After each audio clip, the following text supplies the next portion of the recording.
Radhe Radhe friends. दोस्तों आज हम लोग पढ़ रहे हैं सिंधु घाटी सभ्यता के बारे में। और इससे पहले मैं आपको प्री हिस्टोरिक एज पाषाण काल पढ़ा चुका हूँ। उसको वीडियो को अगर आपने नहीं देखा है तो डिस्क्रिप्शन में मैंने लिंक दे दी है, वहाँ से जाके आप उस वीडियो को देख सकते हैं। आप उस वीडियो को देख लेंगे तो आपको सिंधु घाटी सभ्यता समझने में बहुत ही आसानी होगी और आपको समझ में आएगा कि आखिर हम लोग इस सभ्यता तक कैसे पहुँचे। और दोस्तों इस वीडियो में हम लोग कंसेप्चुअली सिंधु घाटी सभ्यता को समझेंगे, साथ ही कुछ ट्रिक्स भी देखेंगे। और फ्रेंड्स मैंने एंड में very important question answer test भी इंक्लूड किया है। उसमें मैंने प्रीवियस ईयर के जितने भी क्वेश्चन हैं वो सारे इंक्लूड किए हैं और वो काफ़ी इंपॉर्टेंट है, तो आप उस टेस्ट को जरूर लगाइएगा। तो चलिए दोस्तों बिना देरी को हम लोग स्टार्ट करते हैं। फ्रेंड्स सिंधु घाटी सभ्यता को समझने के लिए आपको थोड़ा सा विश्व के इतिहास का थोड़ा सा परिचय होना चाहिए। अधिकतर लोग इस परिचय को नहीं करवाते हैं, तो हम लोग सिर्फ सामान्य से जानकारी पा लेंगे, क्योंकि हम लोग की जो सिंधु घाटी सभ्यता है वो सिंधु घाटी सभ्यता एक ही सभ्यता नहीं थी, और भी सभ्यता थी जो सिंधु घाटी से सभ्यता से पहले थी। तो उनको एक नज़र हम लोग देख लेते हैं। तो फ्रेंड्स सबसे पहले जैसे कि हमने प्रागैतिहासिक काल वाली वीडियो में बात करी थी कि इंसान चलना सबसे पहले स्टार्ट कहाँ पर हुआ था, वो हुआ था अफ्रीका के इथोपिया से। तो दोस्तों जैसे कि आपको ये अफ्रीका दिख रहा है, यहाँ से हम लोग धीरे धीरे चलना स्टार्ट हुए थे। तो जैसे ही हम लोग आगे बढ़ना स्टार्ट हुए तो सभ्यता का विकास करते रहे। तो दोस्तों जैसे ही हम लोग आगे पहुँचे तो सबसे पहले हमने जो सभ्यता बसाई वो सभ्यता थी मिस्र की सभ्यता। अब फिर धीरे धीरे आगे बढ़े तो फिर सभ्यताओं का विकास करते गए। अब जब ये आगे बढ़े तो आगे सभ्यता बसी वो थी मेसोपोटामिया की सभ्यता। फिर धीरे धीरे और आगे बढ़े तो फिर क्या हुआ, हमारी सभ्यता सिंधु घाटी की सभ्यता बसी। दोस्तों मैं आपको बता दूं कि सिंधु घाटी से सभ्यता से भी पुरानी है मेसोपोटामिया, मेसोपोटामिया से भी पुरानी सभ्यता है मिस्र की सभ्यता। मिस्र की सभ्यता सबसे पुरानी सभ्यता है, इसको आप ध्यान रखना, ये क्वेश्चन अक्सर एग्जाम में पूछा जाता है। और दोस्तों साथ ही मैं आपको बता दूं सिंधु घाटी सभ्यता का जो काल है वो 2400 से 1700 ईसा पूर्व है। अगर पूछा जाए मिस्र सभ्यता का काल क्या है, तो दोस्तों मैं आपको बता दूं, इसमें कंफ्यूजन मत होना। हर जो बुक हैं, बहुत सारी बुकें हैं, सब में अलग अलग दिया है, तो आप सिर्फ मोटे मोटे तौर पे इसको सिर्फ लगभग मान सकते हो। मिस्र की सभ्यता का जो काल है वो 3500 ईसा पूर्व माना जाता है, और जो मेसोपोटामिया का जो काल है वो 3100 ईसा पूर्व माना जाता है। साथ ही दोस्तों सिंधु घाटी सभ्यता के बाद जो बसने सभ्यता आई थी वो चीन की सभ्यता आई थी। तो बस इतना आप समझ रखिए और इससे ज़्यादा आपको डिटेल में नहीं पढ़ना है। अब हम लोग बात करते हैं सिंधु घाटी सभ्यता के बारे में। तो फ्रेंड्स जो सिंधु घाटी सभ्यता थी बाकी जितनी भी सभ्यता हैं उनसे थोड़ी सी डेवलप वाली, थोड़ी स्मार्ट सभ्यता थी। कह सकते हैं कि ये एक नगरीय सभ्यता थी। बाकी जो सभ्यता थी वो गांव में रहने वाली सभ्यता थी, जैसे गांव के लोग रहते हैं ना, उस टाइप की सभ्यता थी।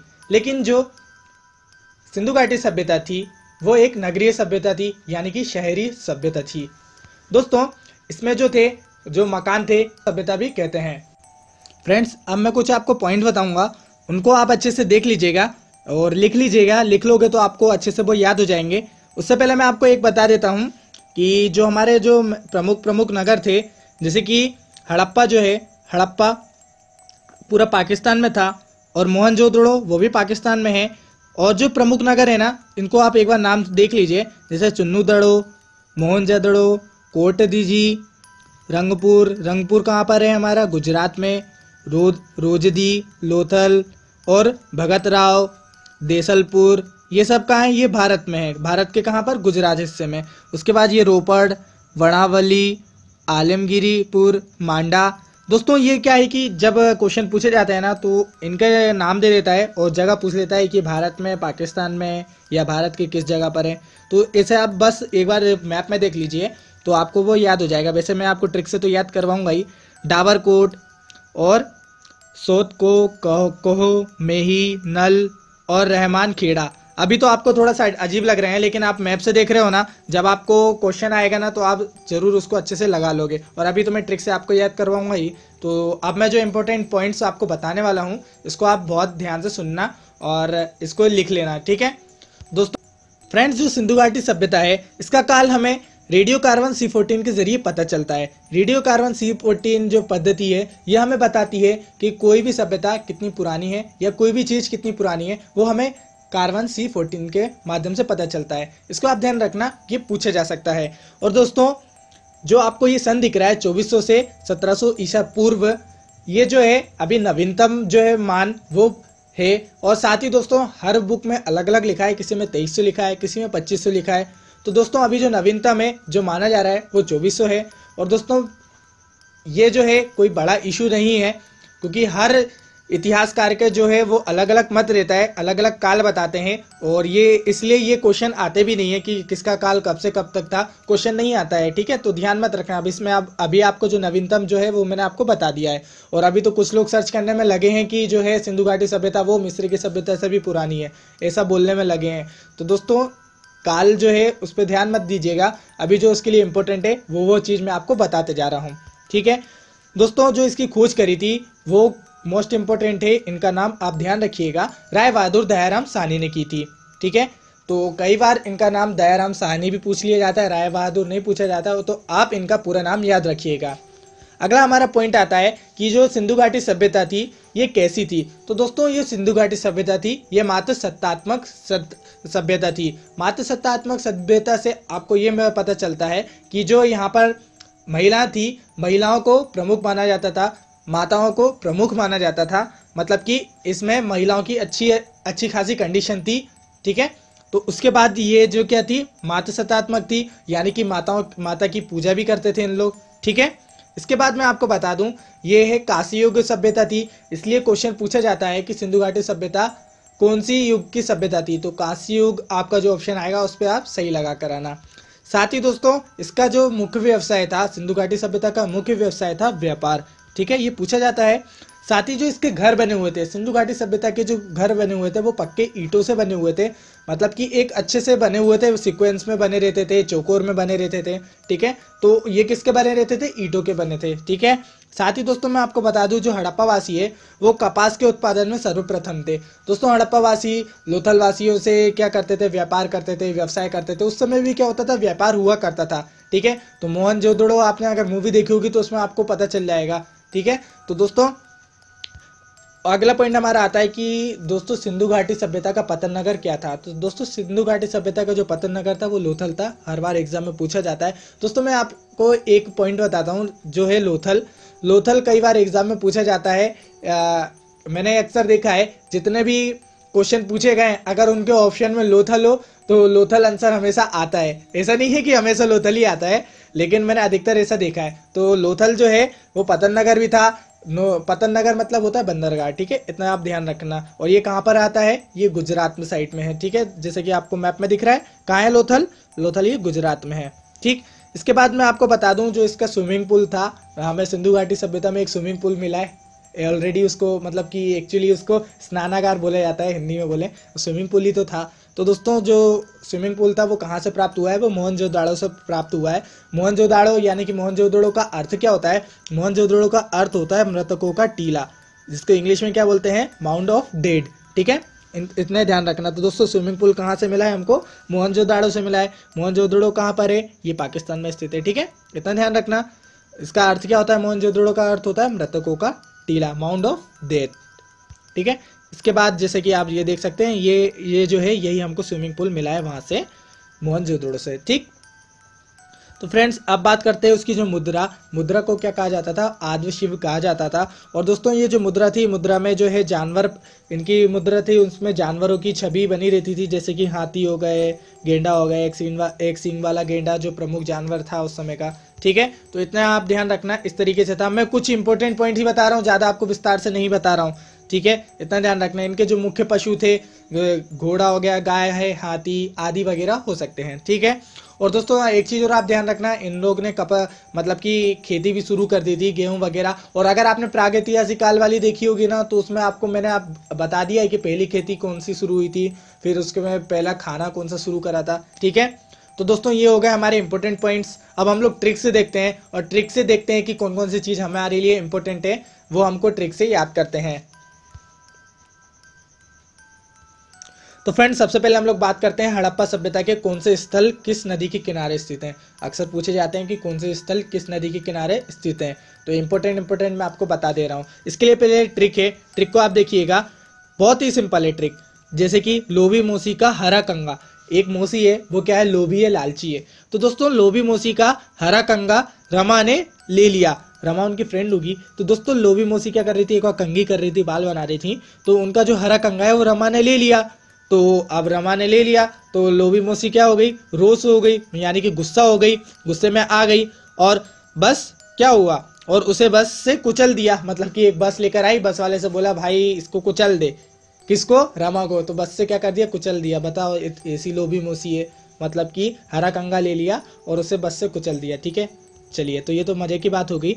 इसके बाद मैं आपको इसको बता देता हूँ ये ट्रिक कैसे है। दोस्तों जो लोभी है, लोभी में लो से हो गया आपका लोथल, लोथल किस नदी के किनारे था, वो भोगवा नदी के किनारे था। इसके बाद मोसी से हो गया मोसी में जो मोह है, मोह से हो गया मोहनजोदाड़ो, जो कि सी से हो गया सिंधु नदी, यानी कि जो मोहनजोदाड़ो था वो सिंधु नदी के किनारे पर स्थित था। ठीक है, इसके बाद हरा में हा से हो गया हड़प्पा और रा से हो गया राबी।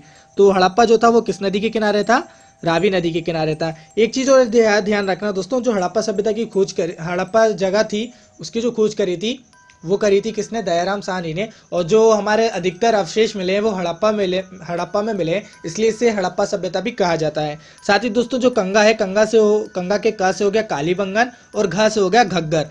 कालीबंगन और घग्गर जो है, कालीबंगन घग्गर नदी के किनारे है। ठीक है, इतना ध्यान रखना। इसके बाद जो रमा है, रमा में रा से हो गया रंगपुर और माँ से मादिर, यानी कि आपको पता चलता है कि जो रंगपुर है वो मादिर नदी के किनारे है। रोस में जो रो से रोपड़ हो गया, सा से सतलज, रोपड़ जो है सतलज नदी के किनारे हैं। बस में बस से हो गया बनवाली और सरस्वती नदी। ठीक है, तो ये कुछ प्रमुख नगर थे और वो किस नदी के किनारे वो मैंने आपको बता दिए, एग्जाम में क्वेश्चन पूछ सकता है। इसके बाद बात करते हैं जो हड़प्पा सभ्यता के स्थल एवं उसके उत्खनन करता थे, इनका एग्जाम में अक्सर क्वेश्चन पूछ लिया जाता है। तो इसका बहुत ही सिंपल ट्रिक है कि वो है हद है मोरा काला सूरज। दोस्तों क्या है, तो फ्रेंड्स इसका जो ट्रिक है वो है हद है मोरा काला सूरज। क्या है ट्रिक, हद है मोरा काला सूरज। माँ अपने कोई बेटे को बोल रही है जो काला है, तो उसको सूरज नाम है। ठीक है, तो हद है मोरा काला सूरज। ठीक, तो ये बोल रहे हैं। तो इसकी ट्रिक कैसे है, तो दोस्तों जिसमें हद से हो गया आपका, हा से हो गया हड़प्पा, और हड़प्पा की खोज किसने करी थी, दयाराम साहनी। पूरा नाम क्या है, राय बहादुर दयाराम साहनी, पिछले मैं बता चुका हूँ आपको। और माँ से, मोरा से क्या हो गया, मोह से मोहनजोदड़ो, और रा से हो गया राखलदास बनर्जी। तो मोहनजोदड़ो की जो खोज करी थी, उत्खननकर्ता कौन थे, राखलदास बनर्जी थे। काला में जो का से हो गया कालीबंगन, और ला से हो गया लाल, बीबी लाल। ठीक है, इतना ध्यान रखना। सूरज में जो सूर से हो गया सूर कोतदा, जिसके जो खोज करी थी, जैसे हो गया जगपत जोशी। ठीक है, इतना नाम तो आप ध्यान रखना, प्रमुख मैंने इंक्लूड किए हैं, सारे नहीं करे हैं, जितने इंपॉर्टेंट है उसी को आपको याद करना है। ठीक है, अब अगली ट्रिक देख लेते हैं। अगली ट्रिक है कि हड़प्पा सभ्यता के लोग किन किन चीज़ों से परिचित है, ये भी पूछा जा सकता है। तो दोस्तों इसकी ट्रिक बहुत ही सिंपल है। इसकी ट्रिक है सोचता सिटी। क्या है ट्रिक, सोचता सिटी। सोचता सिटी में जो सो से सोना हो गया, चा से चांदी, ता से तांबा और सी से सीसा और टी से टिन। तो सोना, चांदी, तांबा, सीसा और टिन से क्या थे, ये लोग परिचित थे। साथ ही अब बात करते हैं कि हड़प्पा सभ्यता की जो सीमा स्थल है वो कौन कौन सी है। तो दोस्तों सीमा स्थल कहाँ तक है, उसकी जो ट्रिक है वो है आंसू मांदा। आंसू मांदा से आप लोग इसकी सीमा स्थल को याद कर सकते हैं। जैसे कि एंड पॉइंट, इसका एंड मतलब कि सीमा कहाँ तक है, एंड तक मतलब कि पूर्व में कहाँ तक है, पश्चिम में कहाँ तक है, उत्तर में कहाँ तक है, दक्षिण में कहाँ तक है, ये आपको इस ट्रिक से याद हो जाएगा। क्या है ट्रिक, आंसू मादा। जिसमें आ से क्या हो गया, आलिनगिरपुर, जो कि कहाँ पर है, उत्तर प्रदेश। उत्तर प्रदेश के कहाँ तक, पूर्वी स्थल में। पूर्वी स्थल है मतलब कि दोस्तों पूर्वी में कहाँ तक फैला हुआ है, उत्तर प्रदेश के आलमगीरपुर तक फैला हुआ है। कौन सी सभ्यता, हड़प्पा सभ्यता। और हड़प्पा सभ्यता पश्चिम में कहाँ तक फैली हुई है, और आंसू मांदा। सू से क्या होगा, सुतकांगे डोर, जो कि पाकिस्तान में के पश्चिमी स्थल है, मतलब कि पश्चिम में कहाँ तक है, पाकिस्तान के सुतकांगे डोर तक ये हड़प्पा सभ्यता फैली हुई है। इसके बाद माँ से क्या हो गया, मांदा, जो कि जम्मू कश्मीर में स्थित है। और ये कहाँ, कौन सा स्थल है, उत्तरी स्थल है। तो उत्तर में कहाँ तक फैली हुई है, ये जम्मू कश्मीर के मांदा शहर तक फैली हुई है। दा से क्या हो गया, दाइमाबाद, जो कि दक्षिणी स्थल है। और ये कहाँ तक फैला हुआ है, ये महाराष्ट्र के दाइमाबाद तक जो है इसकी हड़प्पा सभ्यता फैली हुई है। ठीक है, तो हड़प्पा सभ्यता पूर्व में आलमगीरपुर तक, पश्चिम में सुतकांगे डोर तक, उत्तर में मांदा जम्मू कश्मीर तक, और दक्षिण स्थल में दाइमाबाद तक। तो इतना लंबा उसका विस्तार रहा है। तो ये पूछा जा सकता है कि पूर्व में कहाँ तक है, पश्चिम में कहाँ तक है, उत्तर में कहाँ तक है, दक्षिण में कहाँ तक है। ठीक है, तो ज़्यादा कंफ्यूज मत होना, बस इतने नाम याद रखना, आंसू मांदा। ठीक है, इसके बाद मैं बात करता हूँ लोथल से जो कुछ सामान मिला है वो उसको याद करते हैं। दोस्तों जो लोथल से सामान मिला था वो क्या था, गरम था। लोथल से जो सामान मिला था वो क्या था, गरम था। तो गरम ही आपकी ट्रिक है। गरम में गा से हो गया घोड़े की अस्थियाँ, और आ से हो गया अग्निकुंड, और आर से क्या हो गया, राइस यानी कि चावल मिले थे, और माँ से हो गया मन के बनाने का कारखाना मिला था। ठीक है, तो दोस्तों जो लोथल से मिला था वो क्या क्या मिला था, ये अक्सर एग्जाम में पूछा जाता है। मैंने आपको बताया था ना कि अगर आपसे पूछा कि घोड़े की अस्थियाँ कहाँ मिले, अगर ऑप्शन में लोथल लिखा है तो लोथल लगाना। लोथल क्या है कि थोड़ा दोस्तों क्वेश्चन ज़्यादा आता है, तो इसको आप अच्छे से ध्यान रखना। लोथल से क्या क्या चीज़ मिली थी, घोड़े की अस्थियाँ, अग्निकुंड, राइस यानी कि चावल, और मन के बनाने के कारखाने मिले थे। ठीक है, इतना ध्यान रखे रहेगा आपको। चलिए, तो अब हमने अच्छे से इसको समझ लिया है और ट्रिक से भी याद कर लिया है। अब हम लोग एक टेस्ट लगाते हैं, और दोस्तों टेस्ट में जो है मैं कुछ ही क्वेश्चन आपको बताऊंगा, बाकी क्वेश्चन आपको खुद लगाने हैं, क्योंकि मैंने तो ये लेक्चर बनाया है तो मैंने तो पढ़ा होगा और मुझे तो क्वेश्चन आते हैं, लेकिन मुझे पता कैसे चलेगा कि मेरा टेस्ट से आपको कुछ सीखने को मिल रहा है। ठीक है, तो टेस्ट लगाते हैं। तो कुछ क्वेश्चन मैं आपको दूंगा, उसके आंसर आपको मुझे कमेंट करके बताना है। सबसे पहले तो मैं आपको बता देता हूँ कि हड़प्पा सभ्यता किस युग की थी। तो दोस्तों हड़प्पा सभ्यता थी कांस्य युग की। ठीक है, इसके बाद सिंधु घाटी सभ्यता के लोग का जो मुख्य व्यवसाय था वो क्या था, व्यापार था। ठीक है, जैसे मैं आपको बता ही चुका हूँ। हड़प्पा सभ्यता के निवासी कैसे थे, नगरीय थे ना, शहरीय थे, मैंने आपको बताया, ग्रामीण तो थे ही नहीं। इसके बाद जो सिंधु सभ्यता के जो घर है वो किससे बनाए जाते थे, सिंधु सभ्यता के जो घर थे वो ईंटों से बनाए जाते थे। ठीक है, अब मैं आपको ये क्वेश्चन दे रहा हूँ, ये चारों क्वेश्चन के आंसर आपको मुझे कमेंट करके बताने हैं, तो कमेंट करिएगा, मैं सबके कमेंट पढ़ूंगा और रिप्लाई भी करूँगा। और दोस्तों कमेंट तो करिएगा, और दोस्तों वीडियो अच्छी लगी तो प्लीज़ लाइक करिएगा, और आप हमारे चैनल पर नए हैं तो चैनल को सब्सक्राइब कर लीजिए, और बेल के आइकन को जरूर प्रेस कर लीजिएगा ताकि नया वीडियो का नोटिफिकेशन मिल सके। तो दोस्तों मिलते हैं अगली वीडियो में, तब तक के लिए जय हिंद, जय भारत।